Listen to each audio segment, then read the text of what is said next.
मिथुन राशि वालों, आपके लिए पारिवारिक मुद्दा मुख्य रहेगा। परिवार में क्या होगा, शुभ होगा या अशुभ, इसके अनुसंधान में आपका मन चिंताग्रस्त रहने वाला है। एक बड़ी सफलता भी आपको मिल सकती है। मिथुन राशि वालों, आपको किसी भी प्रकार के शनिदेव की छोटी पनौती नहीं है, साढ़े साती भी नहीं है। तो जानिए किस प्रकार की संभावनाएं उत्पन्न होगी, जो नकारात्मक बातें हैं वो किस तरह से निरस्त होगी, जो सफलताएं हैं वो किस तरह से उजागर होगी। यह सभी के अनुसंधान में मैं आपको शास्त्रोक्त जानकारी दे रहा हूं।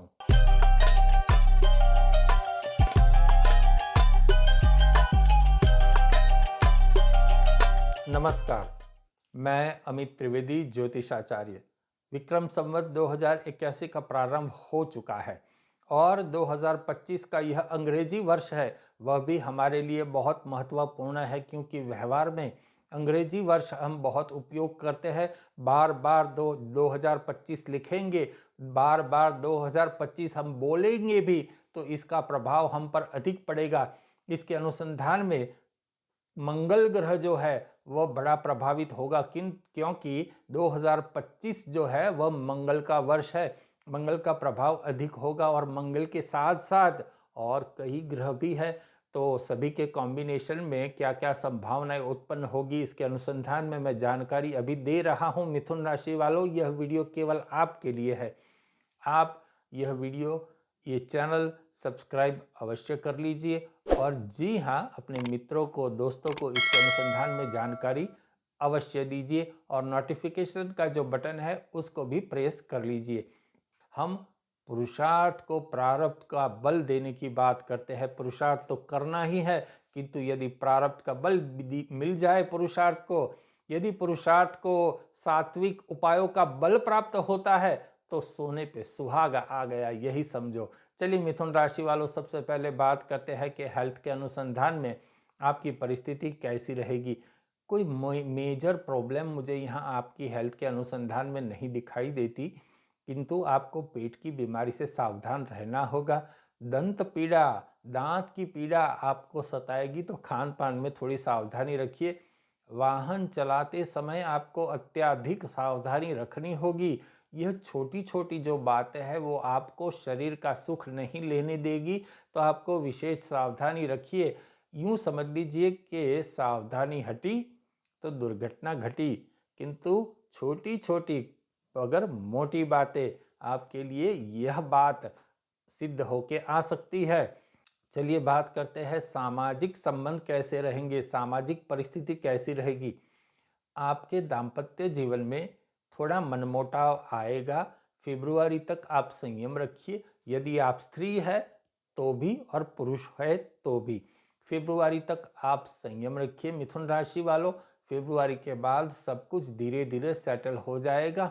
आपके ज्ञाति जनों के साथ आपके अच्छे संबंध रहेंगे। आपकी ज्ञाति में आपका नाम रहेगा, लोग आपको सामने से बुलाएंगे, ऐसी परिस्थिति होगी। यदि कोई कोर्ट कचहरी है तो मुझे कोई तकलीफ नहीं दिखाई देती। कोर्ट कचहरी होने की भी यहाँ मुझे कोई संभावना अभी तो नहीं दिखाई देती। शत्रु पीड़ा है भी तो वह निरस्त हो जाएगी।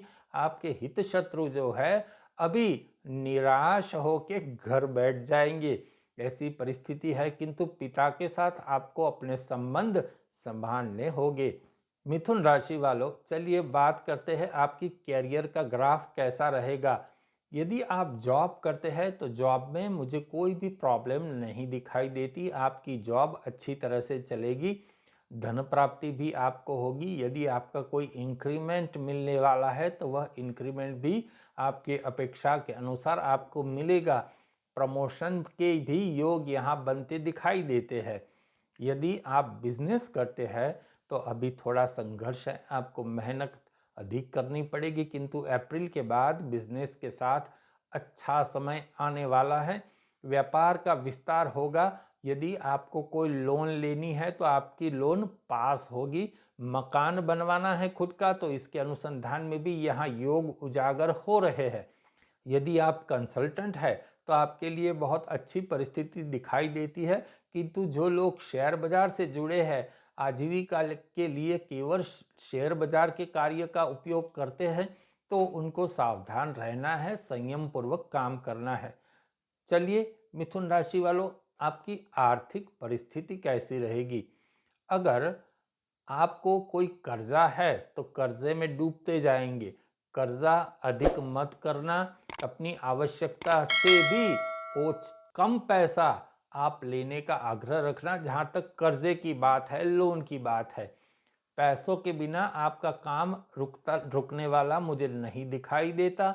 यदि आप महिला है तो आपके लिए अच्छी परिस्थिति यहाँ है, और पुरुष है तो अपनी कैरियर का ग्राफ आगे बढ़ाने के लिए आपको किसी न किसी महिला को छोटी मोटी गिफ्ट देनी है। और यदि आपका बिजनेस है, आप महिला है कि पुरुष है, आपका यदि बिजनेस है तो किसी 5 साल से छोटे बच्चे या बच्ची को आप कुछ गिफ्ट दिया कीजिए। अप्रैल के बाद यहाँ मुझे आपके लिए विदेश योग दिखाई देते हैं। अगर कोई मकान बदलना है, खुद का मकान लेना है, नई दुकान लेनी है, किराए पर कुछ ट्रांसफ़र करना है, तो वह आपके लिए अच्छी परिस्थिति बनती हुई मुझे दिखाई देती है। आपके लव रिलेशन कैसे रहेंगे? जैसे मैंने कहा, पूर्व भी कह चुका हूँ अनेक वीडियो में कि लव रिलेशन की बात आती है तो यह केवल अविवाहित लोगों के लिए लागू होती है। जो लोग विवाहित हैं उनके लिए मैं अलग से बात करता ही हूँ। तो जो लोग अविवाहित हैं उनके लव रिलेशन अच्छे रहेंगे, प्रेम संबंध हो भी सकते हैं, और यह प्रेम संबंध जॉब में पनप सकते हैं, यह भी एक बात है। किंतु अपनी प्रेमी के साथ आर्ग्यूमेंट से आपको दूर रहना होगा, वरना संबंध वहीं ख़त्म हो जाएंगे। जैसे मैंने पहले भी बताया कि ये अविवाहित लोगों के लिए है, किंतु विवाहित लोगों के लिए भी अपने जीवन साथी के साथ प्रेम संबंध अच्छे ही रहेंगे। एक बात का ध्यान रखना, जो विवाहित है, पुरुष है या महिला है, कि भाई मेरी ही बात सच्ची। जीवन साथी के साथ ऐसे एटीट्यूड से आप मत रहिए, ऐसा एंगल मत अपनाइए। मैं भी सही, आप भी सही, कई बार आप सही भी है, कई बार मैं गलत भी हूँ, इस प्रकार की आप कॉम्प्रोमाइज़ लेवल का नेचर रखिए, आपका वर्ष बहुत अच्छा बीतेगा। चलिए अब बात करते हैं विद्यार्थी गण के लिए क्या परिस्थिति उत्पन्न होने वाली है। अगले अप्रैल के बाद, मतलब 2025 के अप्रैल के बाद परिस्थिति यहाँ बहुत मुझे अच्छी दिखाई देती है। आपके संकल्प सिद्ध होंगे, पढ़ने में आपका चित्त, आपका मन बहुत एकाग्र होता हुआ दिखाई देगा। आपको नई नई बातें सीखने के लिए मन करेगा, आपको पढ़ना अच्छा भी लगेगा। अभी मेहनत अधिक करनी होगी, वैसे मेहनत तो हमेशा करनी होती है, किंतु अभी ज़रा और जोर लगा के मेहनत करनी होगी। मन कहीं और जाने के लिए कहता है, किंतु आपको पढ़ने में ध्यान देना होगा, यह मेरे कहने का मतलब है। गणपति की पूजा उपासना अवश्य कीजिए, इससे आपको अधिक सफलता प्राप्त होगी, आपका मन अभ्यास में अधिक एकाग्रता प्राप्त करेगा। चलिए अब बात करते हैं गृहिणी के अनुसंधान में, होम मेकर के अनुसंधान में क्या संभावनाएं बनती हैं।